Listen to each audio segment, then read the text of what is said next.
रघुनाथ जी के विमल निर्मल यश का वर्णन करने जा रहा हूं। क्यों?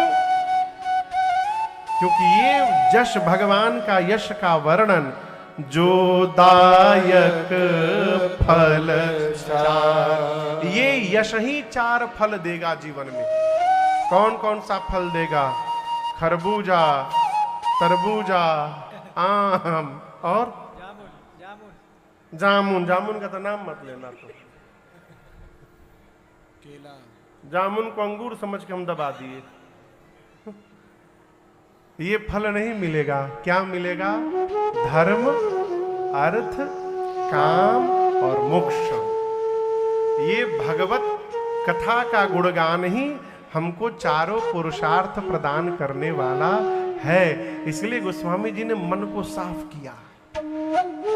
ये भगवत नाम, ये मन निर्मल कैसे होगा? गुरु कृपा से। अब यहां एक बात समझिएगा, मैं बड़ी गंभीरता से कह रहा हूं, सरकार क्षमा करिएगा। सुरेश जी के गुरु जी हैं आचार्य जी, ठीक बोल रहा हूं ना?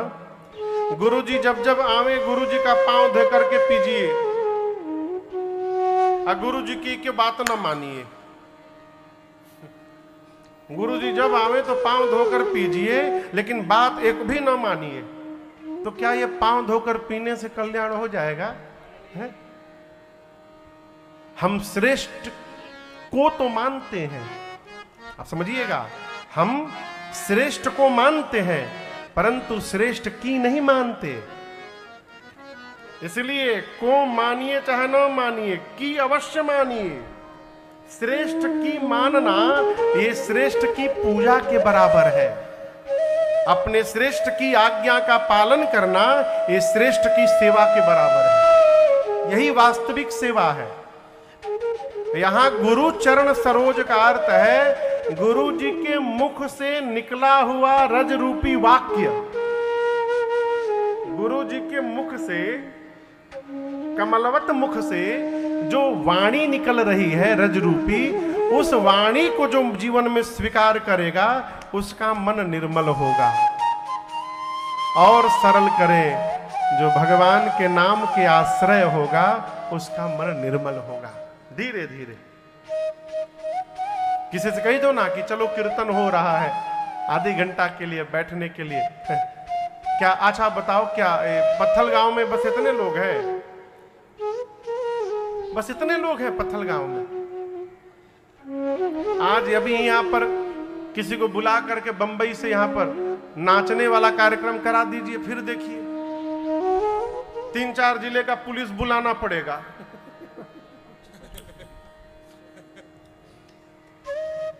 पुलिस तो छोड़िए, कहीं अधिकारी कहीं ना आके बैठे हो उसमें। मैं सत्य कह रहा हूं। क्या आप ही लोग हैं बस यहाँ पत्थल गांव में, और कोई नहीं है? किसी से कहो ना कीर्तन चल रहा है, कीर्तन का उम्र है। ये सब आफ्टर 60 वाला प्रोग्राम है। आफ्टर 60 एग्रीमेंट हुआ है क्या कोई? आपको बताऊं, पूरी धरती पर केवल परीक्षित जी महाराज जो थे वो गारंटी से कह सकते थे कि हम 7 दिनों तक मरने वाले नहीं हैं। सरकार गलत तो नहीं बोल रहा हूं। केवल एक परीक्षित जी महाराज थे जो ये दावा कर सकते थे कि 7 दिन के भीतर मैं नहीं मर सकता। उनको पता था कि 7वें दिन तक्षक नाग आएगा, डसेगा, फिर मैं मरूंगा। हम आप तो उसकी भी गारंटी नहीं दे सकते। अरे किस धुन में बैठा बावरे और तू किस मद में मस्ताना है। वो सोने वाले जाग जा, संसार मुसाफिर खाना है। वो सोने वाले जाग जा, संसार मुसाफिर खाना है। किस धुन में बैठा बावरे, किस धुन में बैठा बावरे, किस मद में तू मस्ताना है। वो सोने वाले जाग जा, संसार मुसाफिर खाना है। वो सोने वाले जाग जा, संसार मुसाफिर खाना है।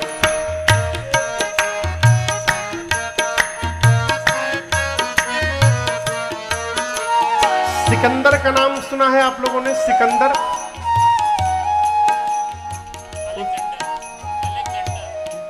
सिकंदर, सिकंदर, हाँ नाम सुना है ना? कहते हैं वो जो मरने लगा, भारत में उसकी मृत्यु हुई। पूरा विश्व पर विजय प्राप्त करने चला था। पूरे विश्व पर विजय प्राप्त करते करते भारत आया।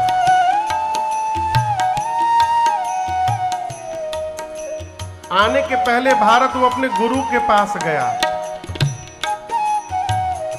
उसके गुरु कौन थे?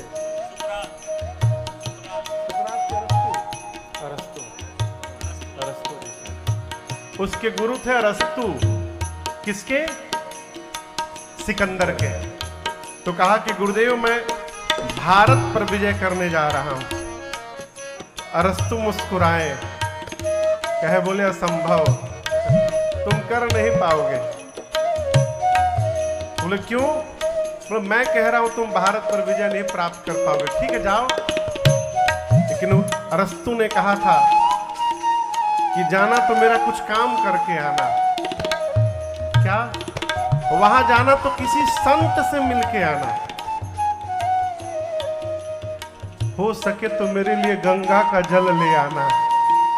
और भारत भूमि से जिस बांस से बंसी बनती थी वो एक मुरली लेकर के आना जिसको कन्हैया बजाया करते थे। अरस्तु ने कहा। वो आया, यहां से जिंदा नहीं जा पाया, ही मर गया। सिकंदर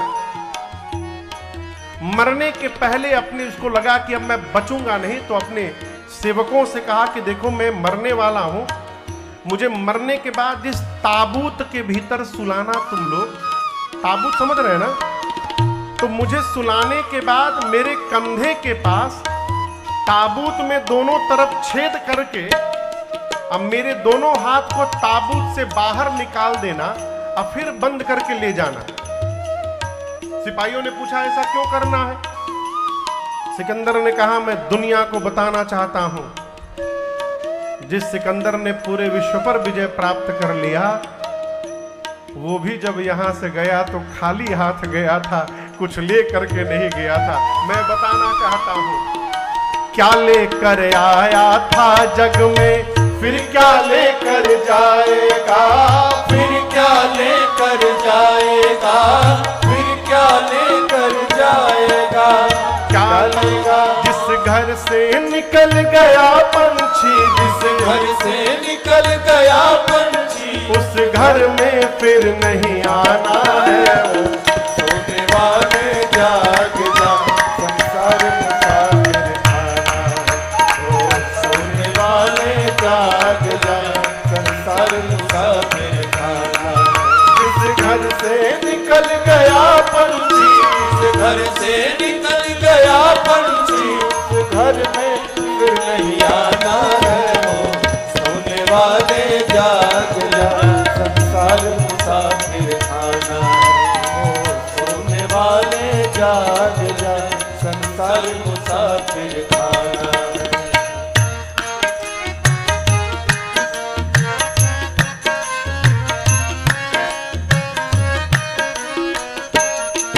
कहे भिक्षु यति हरि नाम जपो, फिर ऐसा समय न आएगा, फिर ऐसा समय न आएगा। कहे भिक्षु यति हरि नाम जपो, फिर ऐसा समय न आएगा, फिर ऐसा समय न आएगा।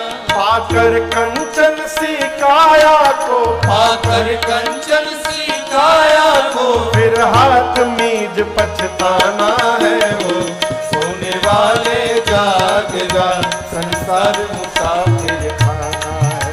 ओ सोने वाले जाग जा, संसार मुसाफिर खाना है। इस धुन में बैठा बावरे, इस धुन में बैठा बावरे, इस मद में तू मस्ताना है। ओ सोने वाले जाग जा, संसार मुसाफिर खाना है। ओ सोने वाले जाग जा, संसार मुसाफिर खाना है। ओ सोने वाले जाग जा, संसार मुसाफिर खाना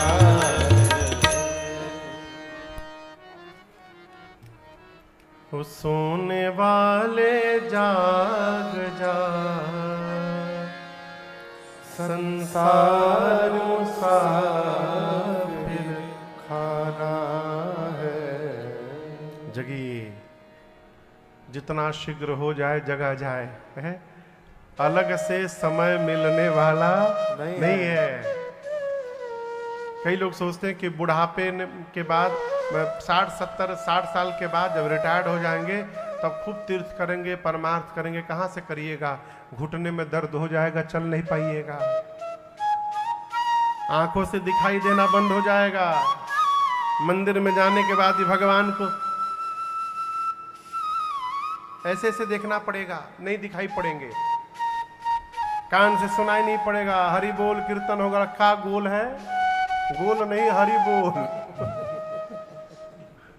जब तक शरीर के एक एक अंग ठीक है, जितना करना है कर जाइए, आगे का भरोसा है? क्या होगा नहीं होगा। तो स्वामी जी अपने मन रूपी दर्पण को निर्मल करके और अब अयोध्या कांड की कथा प्रारंभ करते हैं। बाबा कहते हैं, जिस दिन से श्री रघुनाथ जी विवाह करके अयोध्या आए हैं, उस दिन से अयोध्या में नित्य नवीन आनंद बधाई महोत्सव हो रहा है। नित नव मंगल मोद बधाई। ऐसा लगता है कि मानो रिद्धि सिद्धि रूपी नदी अयोध्या रूपी समुद्र की ओर दिन रात दौड़ रहे हो। सब प्रकार से अयोध्यावासी प्रसन्न है, सुखी हैं। क्यों? रामचंद मुख चंद निहारी। श्री रघुनाथ जी का दर्शन करके पूरी प्रजा गदगद है। अयोध्या वासियों के मन में एक भाव जगा। जानते हैं क्या भाव जगा? अयोध्यावासी नित्य भगवान शंकर से प्रार्थना करते हैं, बाबा अब आप एक और मनोकामना हम लोगों की पूर्ण करिए। क्या? आप अछत अपने रहते हुए युवराज पद राम ही देऊ नरे। हे भगवान शिव, आप कृपा करिए बाबा, हम लोगों के जीवित रहते ही महाराज दशरथ राम जी को युवराज पद पर बिठा दे अगर, तो हम धन्य हो जाएंगे। ये कौन सोच रहा है? कौन सोच रहा है? अयोध्या की प्रजा सोच रही है। प्रजा को राजा का संतान कहा गया है। राजा प्रजा का पिता होता है। संतान जैसा सोचती है, पिता को पता चलता है, माता को। प्रजा के मन में ये भाव जगा। और एक दिन आपको बताऊं, श्री दशरथ जी अपने दरबार में बैठे थे। उनको ऐसा लगा कि उनके सिर पे जो मुकुट है वो टेढ़ा हो गया है। तो अपने सिर के मुकुट को सीधा करने के लिए महाराज दर्पण मंगाए और दर्पण लेकर बदन बिलो की मुकुट समकीन्हा। जैसे मुकुट सीधा किया महाराज ने, उनकी दृष्टि कान के पास ये जो कनपट्टी है ना, आजकल के हेयर स्टाइल में कनपट्टी गायब है। अब सरकारी कनपट्टी गायब हो गया है। यहां से नीचे पूरा साफ है। कई जगह तो यहां 2-3 हाईवे बने रहते हैं, स्टेट हाईवे, नेशनल हाईवे।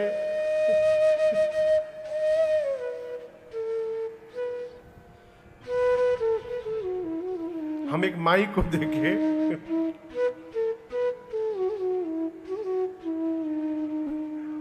प्राय माताएं मांग बीच में लगाती है ना, सिंदूर बीच में निकालकर। एक माई को हम देखे, वो माई इधर निकाली थी और इधर सिंदूर लगाई थी। उनका मांग यहां बना था, इधर सिंदूर लगाई थी। मैं थोड़ी देर देखता रहा मैया को, फिर प्रणाम किया मन ही मन। कान के पास के केश, जैसे महाराज ने देखा, क्या? कान के पास के केश श्वेत हो गए हैं। श्रवण समीप भय सित केसा। और ये श्वेत केश देखते महाराज के मन में भाव जगा। इन केशों ने अपना रंग बदलना प्रारंभ कर लिया। मैं अपना रंग कब बदलूंगा? समय आ गया है, राम को युवराज पद पर बिठाया जाए। जैसे मन में भाव आया, महाराज दौड़ कर गए गुरु जी के पास। जाकर चरणों में दंडवत प्रणाम करके गुरुदेव से महाराज ने कहा, गुरुदेव आप कृपा करके मुझे एक मुहूर्त बताइए। गुरु जी ने पूछा, किस लिए? महाराज बोले, क्या पता कल ये मेरा शरीर रहे चाहे न रहे, मैं अपने राम को युवराज पद पर आसीन करना चाहता हूं, इसलिए किस मुहूर्त पर आसीन करें हम उनको, इसलिए आप गुरु जी एक श्रेष्ठ मुहूर्त का चिंतन करके मुझे मुहूर्त बताइए। जब महाराज ने बात कही ना, मुहूर्त बताइए, गुरु जी मुस्कुराए, कहे, राजन आपको पता है कि राम कौन है? बोले, गुरु जी हमारे पुत्र है राम। बोले, आपके पुत्र बाद में है, इसके पहले बहुत कुछ है राम। महाराज बोले, हमको तो कुछ नहीं मालूम है। गुरु जी एक बार परिचय देते हैं। मालूम है क्या गुरु जी ने कहा? महाराज सुनो, नृप जासु विमुख पछिताहे, सुनो नृप जासु विमुख पछिताहे, जासो भजन बिनु जरनी न जाही, जासो भजन बिनु जरनी न जाही, भयऊ तुम्हारा तनय सोई स्वामी, भयऊ तुम्हारा तनय सोई स्वामी, भयऊ तुम्हारा तनय सोई स्वामी, भयऊ तुम्हारा तनय सोई स्वामी, रामा पुनीता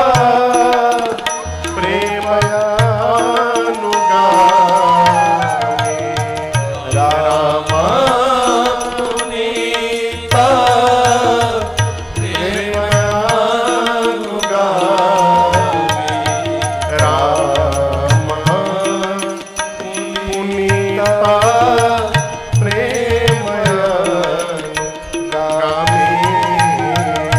रामा पुनीता प्रेमयानुगामी।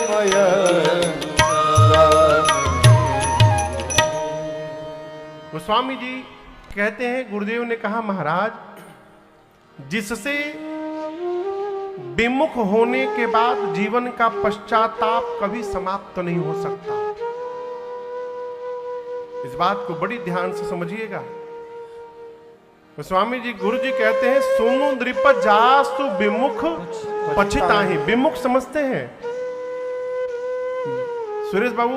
विमुख समझ रहे हैं?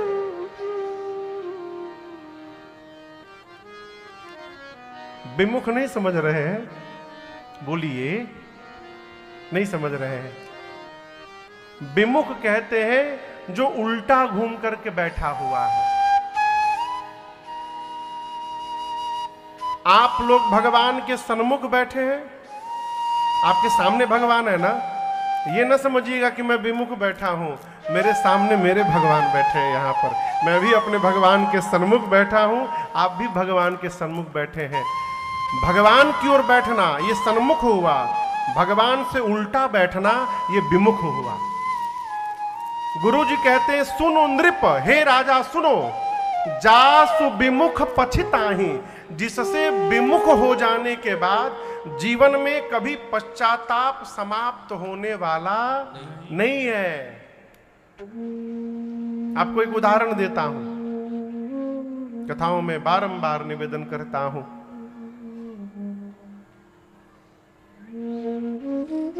सरकार, एक दिन एक व्यक्ति ने अपनी निर्णय किया कि मैं अपनी परछाई को हराऊंगा।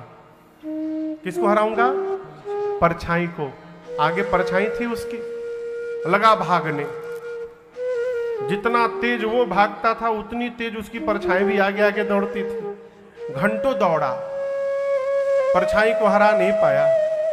लौट करके आया, अपने गुरुजी के पास बैठकर रोने लगा। पूरी बात बताई। गुरुजी बोले, मूर्ख, तुझे यदि परछाई को हराना ही था तो तुझे भागने की तो आवश्यकता ही नहीं थी। तो बोला, गुरुजी बिना दौड़े कैसे हराता? बोले, तू जहां था वहीं यदि केवल तू अपनी दिशा बदल लेता तो तू अपनी परछाई को हरा देता। बोले, वो कैसे? तो तू सूर्य से विमुख होके दौड़ रहा था, इसलिए तेरी परछाई तेरे आगे आगे दौड़ रही थी। तू यदि अपना चेहरा सूर्य की ओर घुमा देता तो केवल सूर्य की ओर होने से ही तेरी परछाई तेरे से पीछे चली जाती, अब बिना दौड़े तू जीत जाता। जिस प्रकार सूर्य से विमुख होइए अपनी छाया सामने दिखाई पड़ती है, उसी प्रकार भगवान से विमुख हो जाइए, जीवन में केवल सामने दुख ही दुख दिखाई पड़ेगा। और जिस दिन हम भगवान की ओर घूम गए, भगवान की ओर हो गए, हमारे जीवन के सारे दुख कष्ट अपने आप हमसे पीछे चले जाएंगे, समाप्त होंगे नहीं, पीछे चले जाएंगे और हमको आगे केवल आनंद दिखाई पड़ेगा। ये भगवान की परिभाषा है। कहते राजन, जिससे विमुख हो जाने के बाद पश्चाताप समाप्त नहीं होता, जिसके भजन के बिना हृदय का ताप समाप्त नहीं होता, महाराज वही राम आपके पुत्र बने हैं। राम पवित्र प्रेम के अनुगामी हैं। राम प्रेम के पीछे दौड़ते हैं। मैं फिर एक बात कहता हूं, ज्ञान होगा आप राम जी के लिए दौड़िएगा, प्रेम यदि होगा राम जी आपके लिए दौड़ना प्रारंभ कर देंगे। मानस में इसका भी उदाहरण है। गुरु जी ने कहा, महाराज आप मुहूर्त न पूछिए, आप राम जी के अभिषेक के लिए मुहूर्त न पूछिए। महाराज बोले, फिर गुरुदेव? गुरु जी ने कहा, जिस दिन आप राम जी का अभिषेक कर देंगे वही दिन सर्वश्रेष्ठ मुहूर्त में परिवर्तित हो जाएगा।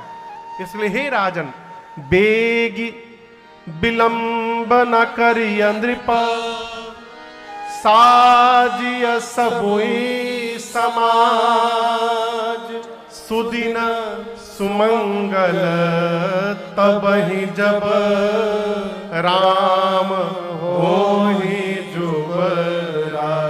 बेग करिए, विलंब न करिए।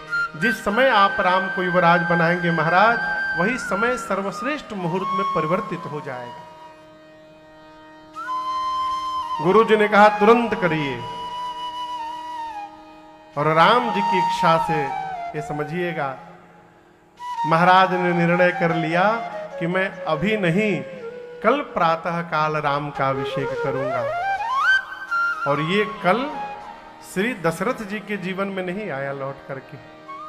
आप सब जानते हैं, रात भर में ही राम जी ने ऐसी लीला फैलाई अपनी, ब्रह्मा जी ने कुछ नहीं किया। राम जी के बन जाने में ब्रह्मा जी का कोई हाथ नहीं है, न उनकी कोई रचना है। ये सारी रचना राम जी की बनाई हुई है।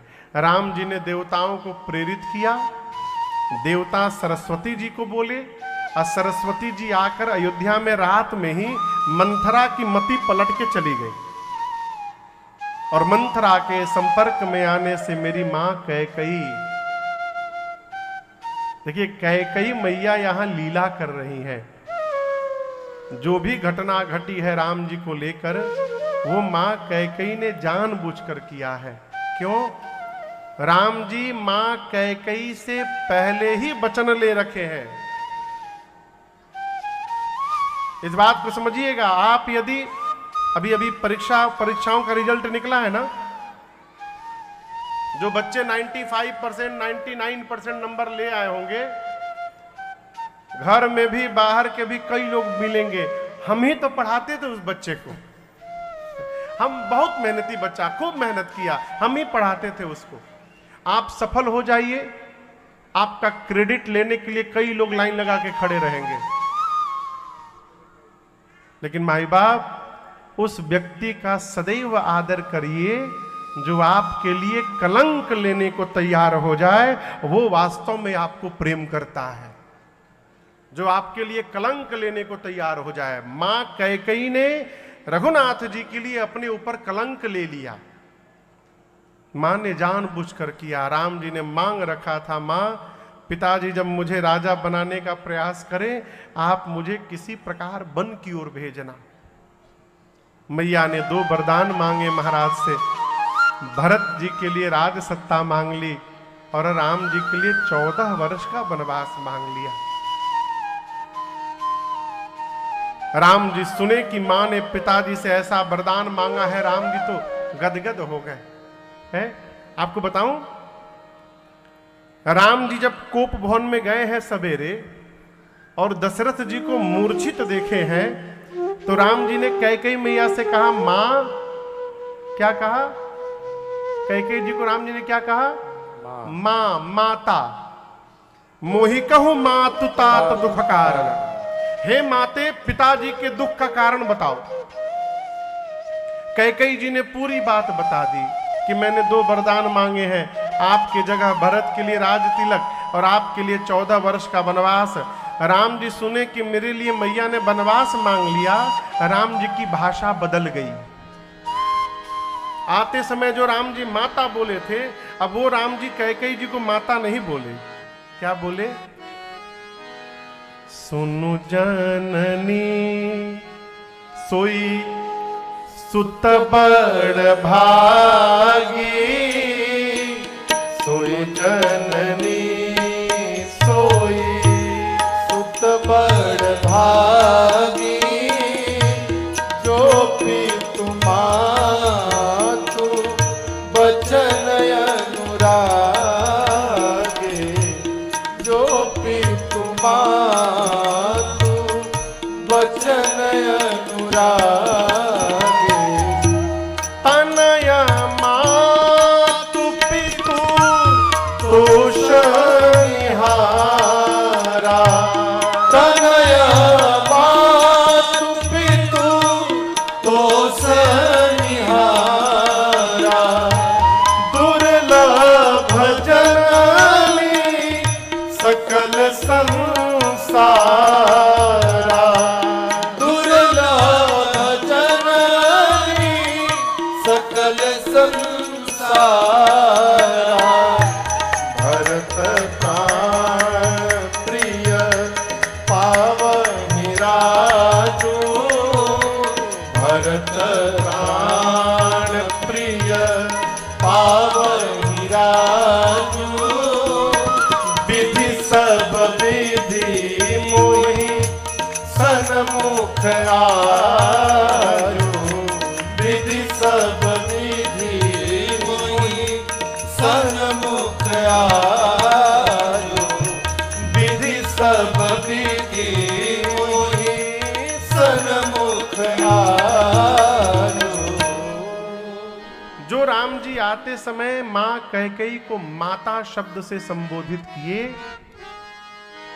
जब राम जी को यह पता चल गया कि मां ने मेरे लिए वनवास मांग लिया है, अब राम जी कैकेयी जी को माता नहीं बोले, क्या बोले?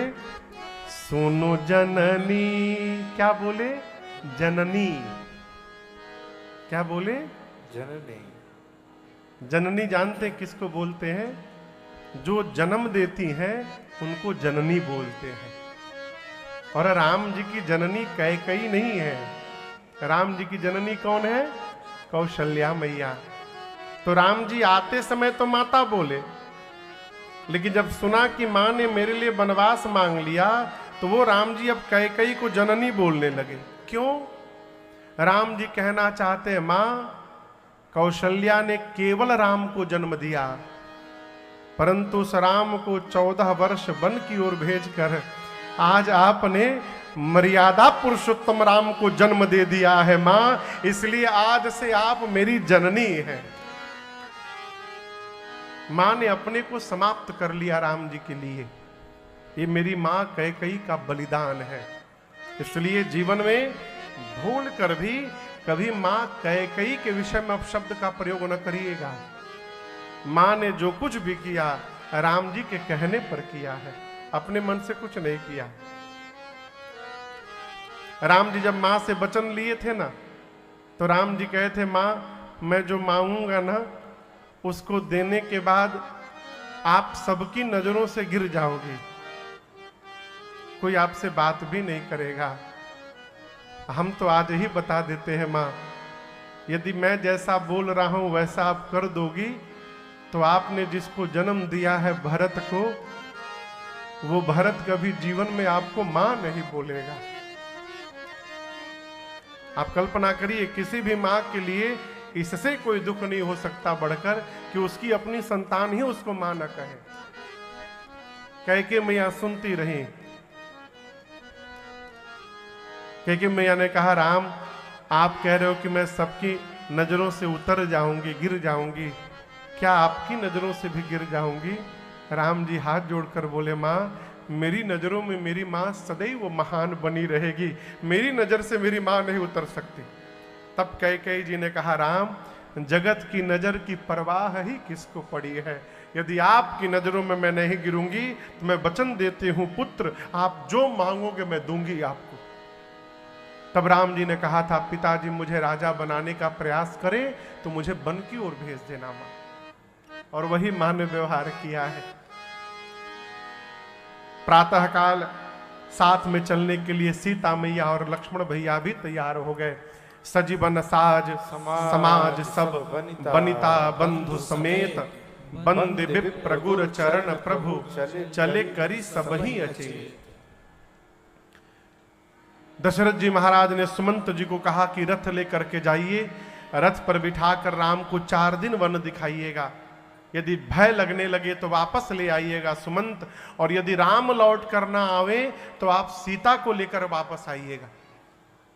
भगवान पिताजी की आज्ञा सुनकर रथ पर बैठे। अयोध्या की प्रजा भगवान के पीछे पीछे चलने लगी है। पहले दिन एक नदी है जिसका नाम है तमसा। तमसा नाम की नदी के किनारे विश्राम हुआ है। पूरी प्रजा अयोध्या की रात्रि में थकान के कारण सोई हुई है। राम जी सोचने लगी, यदि प्रजा मेरे साथ चलेगी तो मैं वचन का निर्वाह कैसे करूंगा। भगवान ने उसी रात अपनी माया शक्ति को प्रेरित करके और अयोध्या की पूरी प्रजा को गहरी निद्रा में सुला दिया है। और